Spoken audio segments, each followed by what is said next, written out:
Hello everyone, welcome to Washington Gun Law TV. I am Washington Gun Law President William Kirk. Thanks for joining us. Hey, Illinois, do you remember that you actually have a lawsuit pending against the outright ban on suppressors in your state? Yeah, I forgot about it too. I was going back, taking a look at some old cases, literally doing some cleaning out, and lo and behold, I came upon this case, a case that was filed a year and a half ago, the case of Anderson v. Raoul, which is a challenge to what I did not know at the time is an outright ban on suppressors in the state of Illinois. Well, that case, like fine wine, is getting better with age, I guess, but I thought we should circle back on it because this is an immensely important case and it really shows some of the intellectually dishonest arguments that the state of Illinois will make to keep its citizens disarmed. So today, let's spend a few minutes, let's circle back on this and let's talk about the forgotten Illinois suppressor case.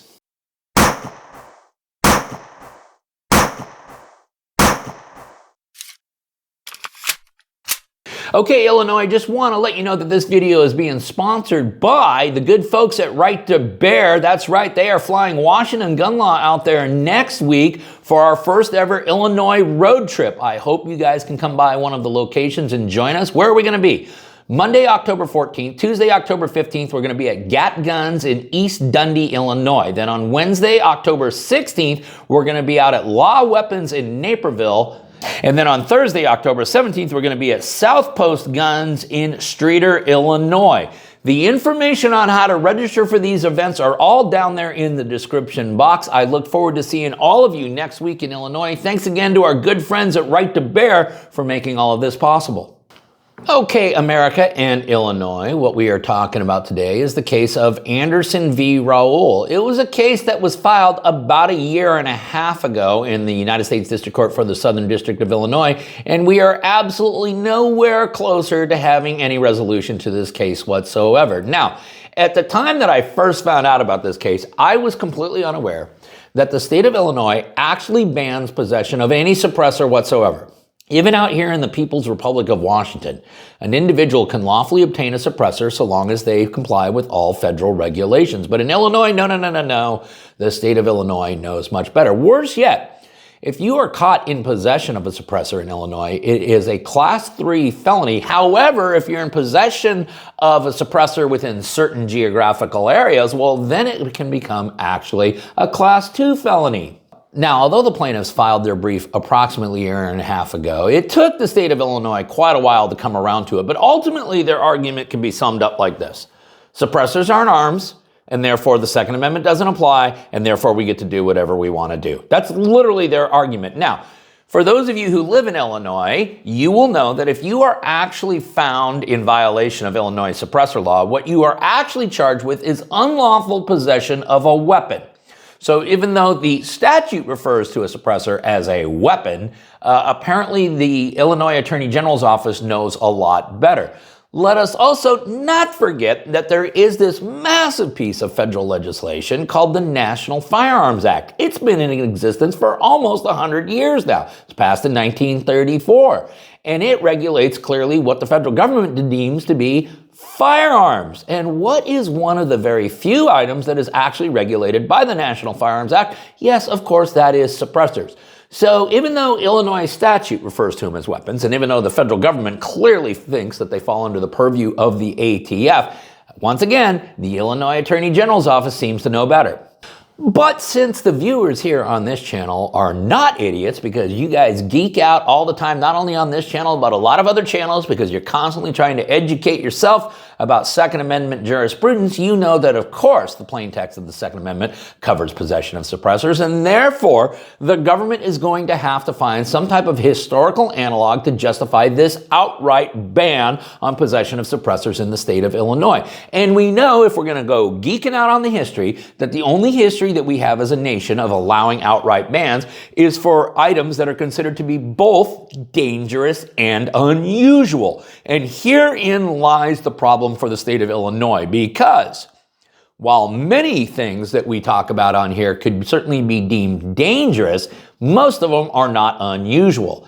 However, the problem for Illinois here is suppressors are neither dangerous nor are they unusual, which means any type of Second Amendment analysis is absolutely going to cook the Illinois ban, which is why the state of Illinois is so desperately trying to argue that the Second Amendment has no application to this equation at all.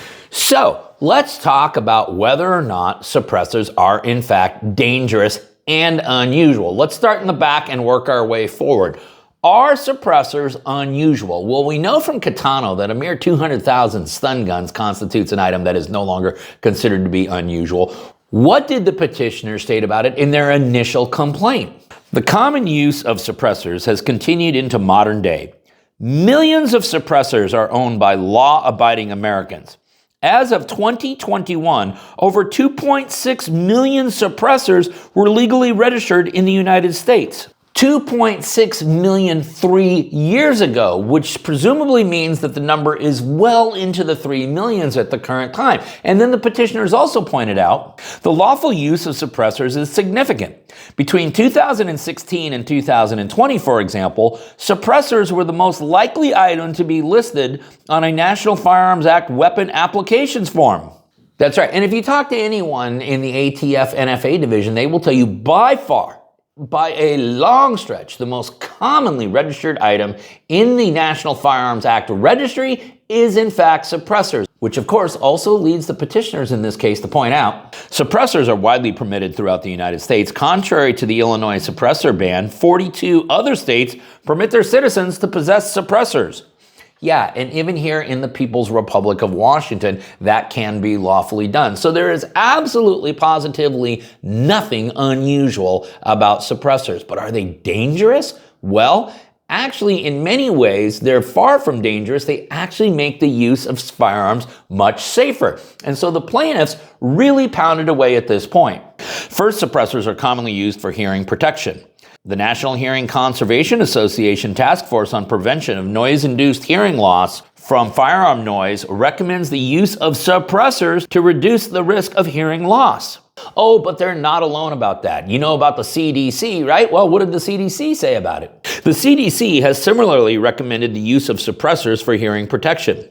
The CDC stated, the only potentially effective noise control method to reduce noise exposure from gunfire is through the use of noise suppressors that can be attached to the end of the gun barrel. So the medical experts all seem to agree that actually the addition of a suppressor to a firearm makes the firearm far more safer than it does dangerous. But there's more. Suppressors are commonly used as a public courtesy to prevent noise pollution in neighborhoods and communities.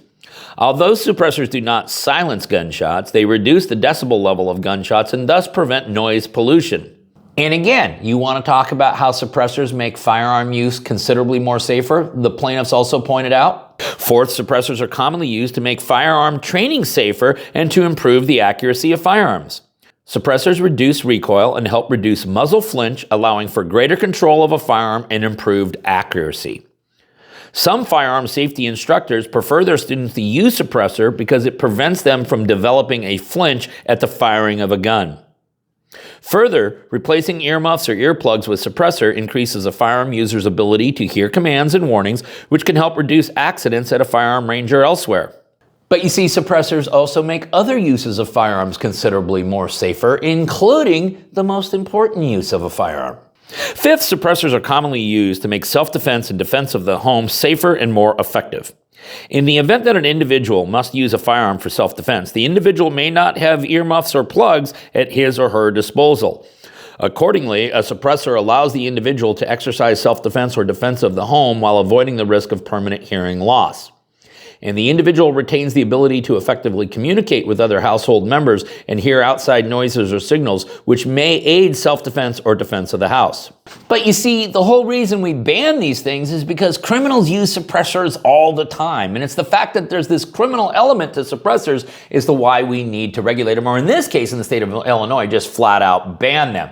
Well, the problem is that the statistics don't bear that out at all. And as the plaintiffs pointed out, by contrast, suppressors are very rarely used for criminal purposes. One study estimated the number of suppressor-related prosecutions to be just 30 to 40 cases per year out of a total of 75 to 80,000 federal criminal prosecutions. That's right. Out of 75 to 80,000 criminal prosecutions, only 30 to 40 involve the unlawful use of a suppressor. Now, understand that some of these 75 to 80,000 charges would have been unlawful possession of suppressors, and that too would have actually been included into that data. So the number of suppressors that are actually being used for criminal activity is essentially negligible. Okay, and then finally we got to talk about the remedies, because as we say here all the time, lawsuit doesn't do you any good unless you have remedies. What are the plaintiffs asking for in the way of remedies should they prevail on this suit? 1. Declare that a ban on commonly possessed suppressors and all related laws, regulations, policies, and procedures violate the right to keep and bear arms as guaranteed under the 2nd and 14th Amendments to the United States Constitution. B. Enjoin each defendant's respective employees, officers, agents, and representatives, and all those acting in concert or participation with him or her from enforcing the Illinois ban on suppressors and all related regulations, policies, and/or customs designed to enforce or implement the same.